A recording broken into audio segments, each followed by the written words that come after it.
20 വർഷം ഒരാളിൻ്റെ വീട്ടിൽ ദൈവത്തിൻ്റെ മഹത്വം അല്ലെങ്കിൽ ദൈവത്തിൻ്റെ സാന്നിധ്യമുള്ള പെട്ടകം ഇരിക്കുകയാണ്. Praise the Lord.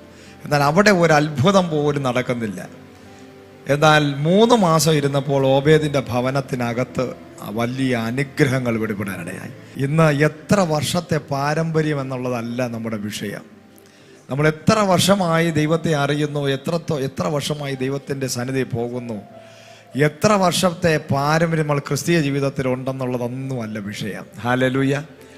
3 മാസം കൊണ്ടൊരു ഭവനത്തെ ദൈവത്തിൻ്റെ മഹത്വം ആ ഭവനത്തിൽ ഇറങ്ങി അനുഗ്രഹിച്ചെങ്കിൽ ആ ഭവനവാസികൾ ആ പെട്ടകത്തിനെ എത്രത്തോളം കാര്യമായി ഗവനിച്ചു എന്നുള്ളതാണ്. നമ്മളിൽ വ്യാപരിക്കുന്ന അഭിഷേകത്തെയും നമ്മളുടെ വിളിയെയും തിരഞ്ഞെടുപ്പിനെയും കുറിച്ചുള്ള ബോധം നമ്മുടെ അകത്ത് എത്രത്തോളം ഗൗരവമായി നമ്മൾ ചിന്തിക്കുന്നു, ക്രിസ്തീയ ജീവിതത്തെ എത്ര ഗൗരവമായിട്ടാണ് നമ്മൾ ചിന്തിക്കുന്നത്. Praise the Lord.